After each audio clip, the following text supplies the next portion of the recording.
Assalamualaikum warahmatullahi wabarakatuh. Oke, pada kesempatan ini saya akan membagikan sedikit mengenai program yang saya buat itu mengenai sistem administrasi pembayaran pada suatu rumah sakit ya. Nah, sistem ini sendiri berbasis web. Oke, langsung saja kita jalankan SAM-nya dulu.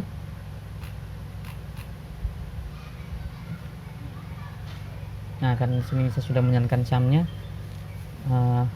kita langsung saja buka aplikasi tersebut melalui web browser. Nah, di sini saya menggunakan web browser Mozilla Firefox.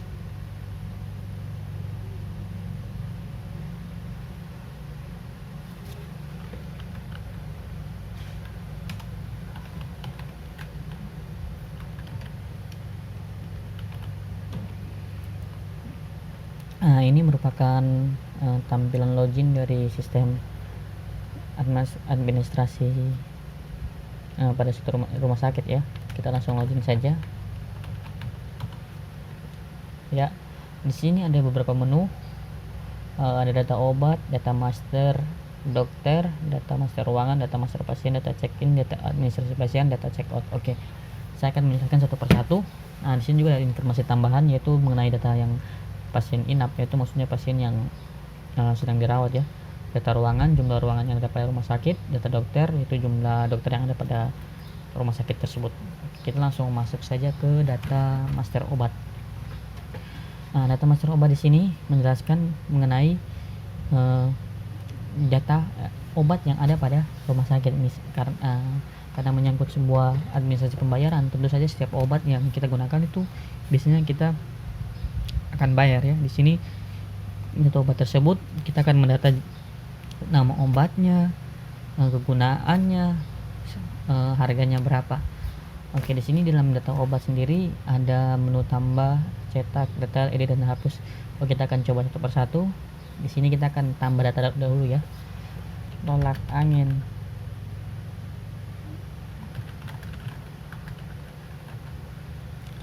Lokasinya rak A. Harganya 5.000. Satuan obatnya misalnya paket ya. Keterangan kita isi kosong saja.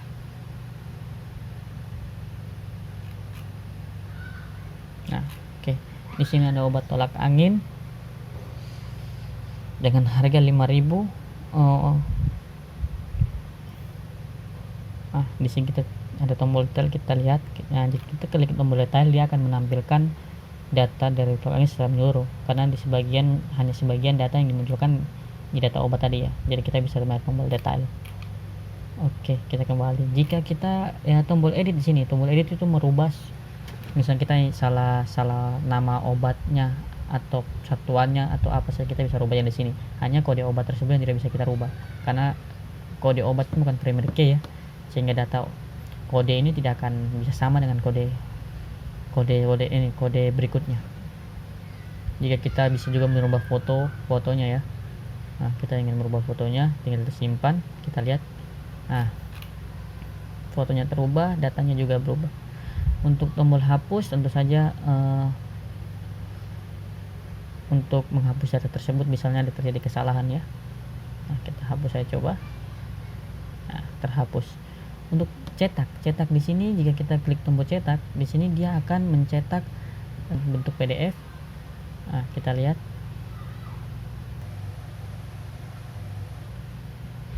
Nah, ini bentuknya PDF untuk data obat tersebut ya. Oke, kita close saja. Kita lanjut ke data master dokter sendiri hanya untuk membantu pasien atau suster yang ingin mengetahui dokter yang ada pada suatu rumah sakit. Dia hanya informasi tambahan saja ya. Nah, untuk fungsinya sendiri ya seperti informasi tambahan. Jadi kita misalkan saya ingin menambah data dokter,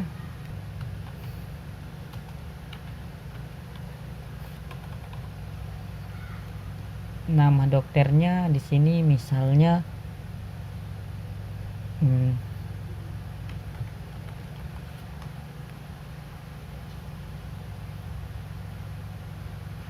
nomor teleponnya misalnya ya saja ya. tanggal lahirnya ini hanya informasi tambahan saja ya, jadi silakan isi saja karena di sini saya cuma mengambil contoh, jadi saya tidak terlalu spesifik ya. Tempat lahirnya misalnya, alamat tempat, dokter spesialis apa misalnya, dokter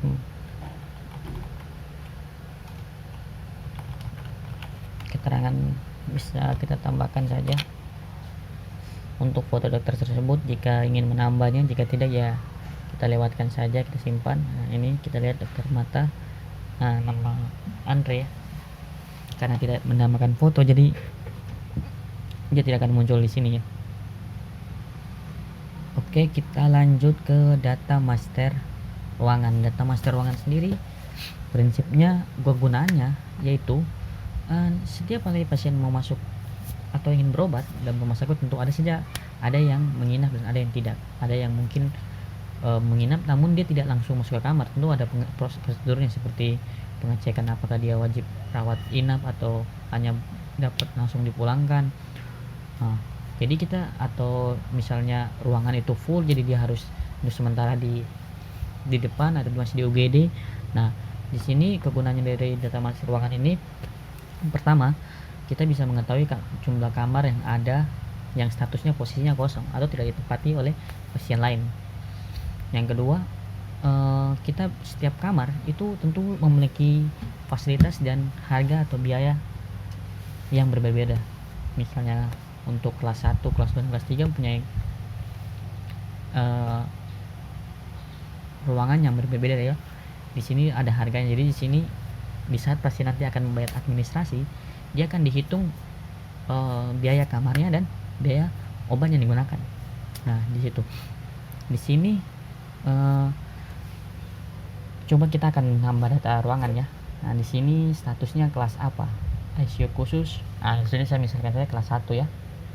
Nama ruangannya misalnya Garuda 1. Nomor kamar di sini kegunaannya karena setiap ruangan memiliki ada beds atau tempat tidur.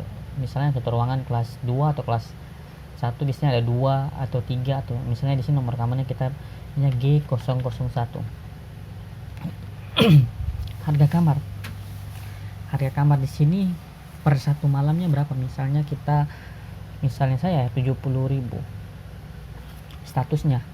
Nah, status di sini maksudnya hanya untuk membedakan antara kamar tersebut sedang kosong atau terisi. Kalau kamar baru tentu saja kita karena baru menginput, kita kasih statusnya kosong dulu ya. Keterangan boleh diisi boleh tidak. Untuk checklist yaitu mungkin kita misalkan nama foto sembarangan aja ya.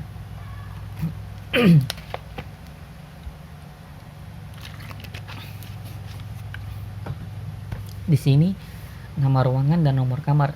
Misalnya satu ruangan memiliki nomor kamar yang berbeda. Tujuannya nomor kamar ini yaitu tadi misalnya dalam satu ruangan memiliki lebih dari satu bed, satu tempat tidur ya. Jadi kita harus membedakan antara nomor kamarnya juga ya, selain kode ruangan. Kita simpan. Nah, di sini kita lihat Garuda kode 01 satunya kosong ya. Kita lihat file.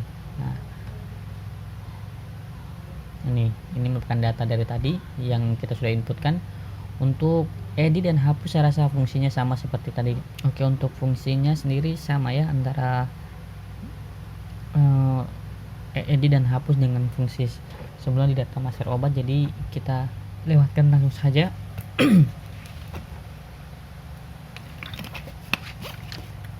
Kita ke data master pasien. Oke, di sini data master pasien sendiri gunanya buat mendata setiap pasien yang berobat pada suatu rumah sakit. Jadi walaupun pasien itu kita punya historinya gitu.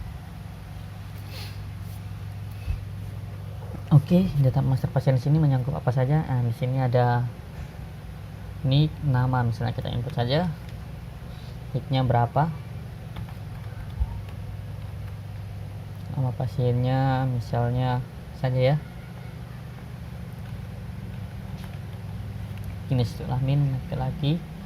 Agamanya apa? Misalnya Islam. tempat tanggal lahirnya di mana.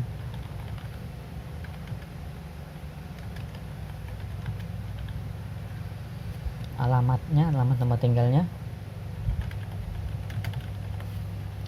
nomor teleponnya.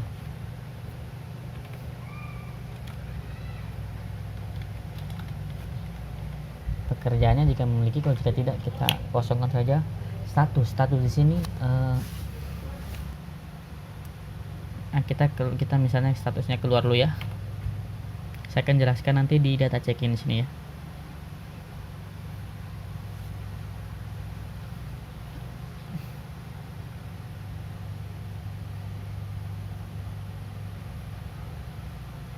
Nah, pasien yang memiliki status keluar, dia waktu saat kita men-check-in di sini penambah data.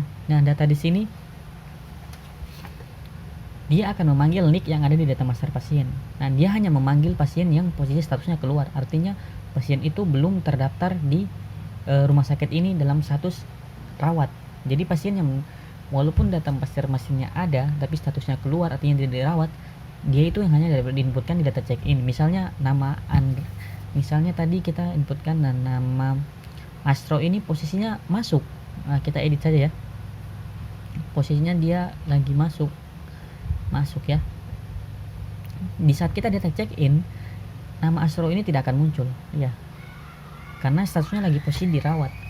Jadi dia hanya akan muncul dengan pasien yang statusnya sedang keluar atau tidak dirawat posisi di sini. Nah, kita coba lihat nanti tadi nama Astro. Nama Astro kita lihat, nah ini ya. Kita rubah statusnya dulu tadi karena dia posisinya kan baru mendaftar, dia belum dirawat, dia hanya baru didaftarkan di data master pasien. Nah, jadi pasien itu tidak harus dia masuk dulu untuk kita inputkan, tapi selama pasien baru, dia dianggap baru, dia akan didaftarkan di data pasien sini. Nah, bagaimana jika pasien itu sudah ada atau dia mendaftar, dia lupa dia sudah terdaftar atau belum? Kita bisa mengeceknya di data master pasien. Misalnya kita di sini, nah kita bisa mencarinya. Misalnya kalau nama Ono atau yang menyangkut nama Ono akan muncul semua di sini di proses pencarian ini. Atau di saat kita input nama master pasien, misalnya saya 2014, kita input Niktar ya 2021 ya, kita isi sembarang saja. Otomatis isi namanya Astro, berarti Astro tersebut sudah terdaftar di rumah sakit tersebut.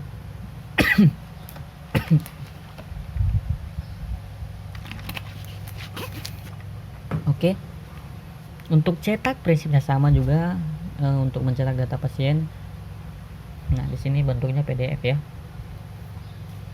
Kita akan berpindah ke data check-in.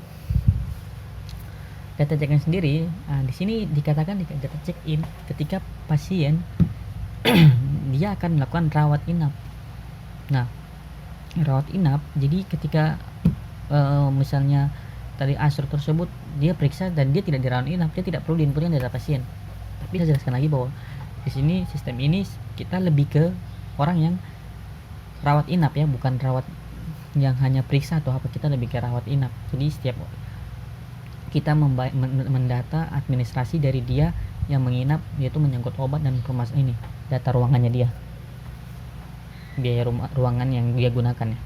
Nah, itu yang memberikan di nomor daftar pasien atau nomor rekap medis ini hanya untuk membantu saat proses administrasi saja.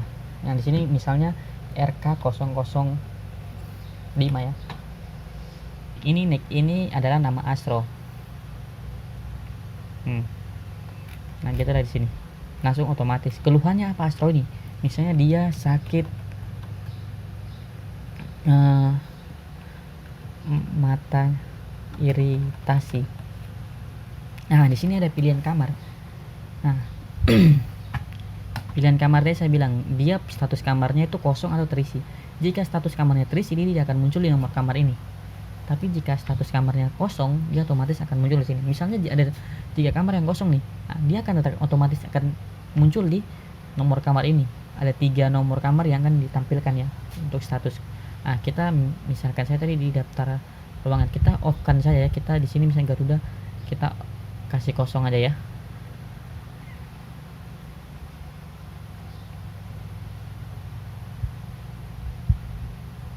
Nah, di sini waktu kita input data check-in,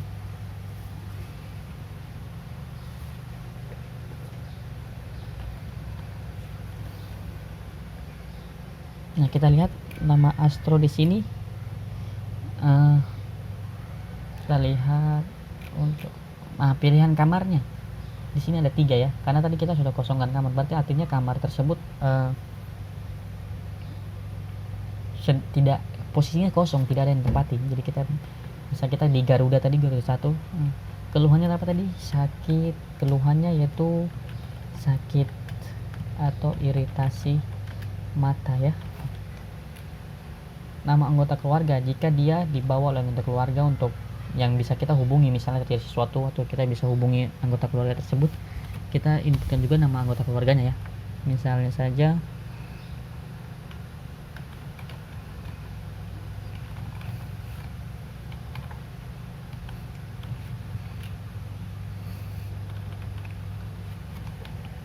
kita simpan. Oke, nama Astro sudah masuk ke data check-in. Sisi kamar tadi Astro menggunakan kamar, posisi kamar Garuda 1 akan menjadi kosong, dan juga statusnya Astro akan menjadi keluar. Jadi kita bisa menginputkan dia kembali ke data check-in. Namun karena kita belum check out, tetap dia akan muncul di data check-in lagi. Kita misalkan saja kita input, kita pilih nicknya Astro, nicknya Astro tidak akan muncul di sini karena statusnya masih dalam posisi rawat. Oke, edit pun sama, detail untuk detail sama. Kita lompat saja langsung ke administrasi pasien. Oke, pada data administrasi pasien sendiri di sini kita ingin menginputkan, misal saya tadi ya nama Astro, kita ingin menginputkan administrasi atau biaya obat dan biaya kamarnya yang dia gunakan dalam sehari. Jadi diinputkan per sehari bisa, atau di saat dia menggunakan obat langsung input juga bisa. Nah, di sini kita entry. Di sini nomor rekap medisnya Astro berapa tadi? Kita nomor rekap medis tadi ini yang saya maksud, yaitu untuk biaya administrasinya dia. Jadi buat membedakan antara satu pasien dan pasien lainnya. Nah itu. Oke, nama Astro, harga kamar. Jika kita mencetang harga kamar, maka dia akan menghitung harga kamar otomatis sesuai Astro yang gunakan, yaitu kamar Garuda dengan harga sekian.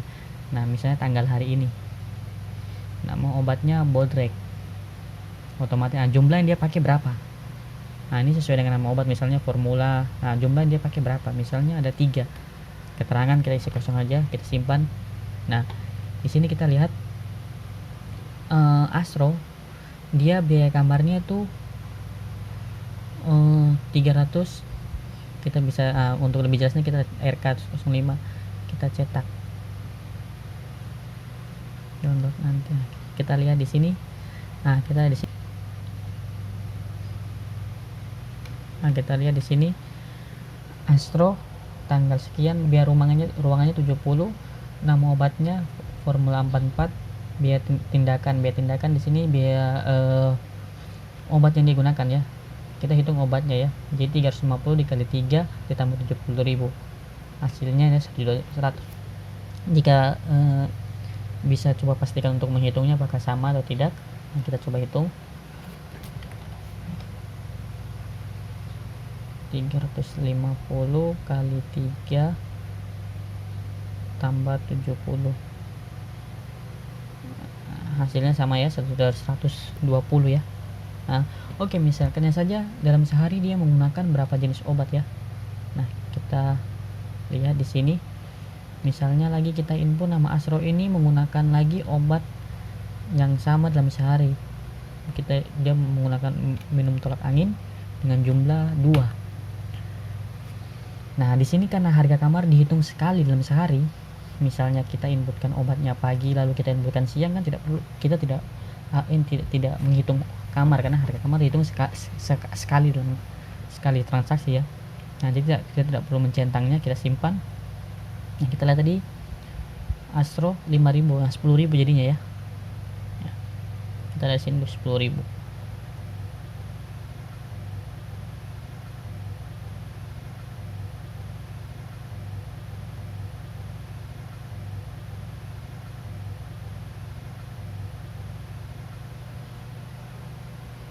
Nah, kita lihat biaya kamera 0 karena tadi kita tidak mencentang ya. Nah, sehingga biaya Astro sekarang jadi 1.130.000 kan ditambah dari ini ya.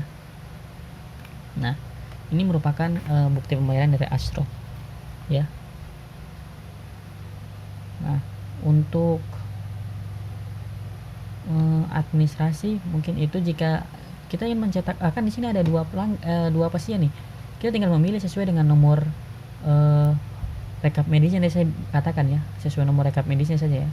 Jika dia mencetak sesuai memilih sesuai nomor rekap medis, nah, tujuan dari nomor rekap medis itu nih hanya untuk membedakan antara administrasi dari pasien A dan pasien B. Nah, oke, kita ke data check out. Nah, data check out ini kosong ya, kosong. Jika suatu pasien D keluar seperti saya bilang tadi, misalnya nama Astro ini dia keluar, kita tinggal check out saja dia. Nah, kita simpan, otomatis data dari Astro ini dia akan menghilang di data check in dan dia akan masuk ke data check out. Kita lihat ya. Nah, otomatis kamar Garuda pun juga akan ini menjadi kosong. Dan data pasien Astro dia akan dapat diinputkan lagi di sini di waktu di data check in, karena dia statusnya sudah keluar ya. Oke. Nah, demikianlah penjelasan dari saya. Terima kasih atas perhatiannya. Assalamualaikum warahmatullahi wabarakatuh.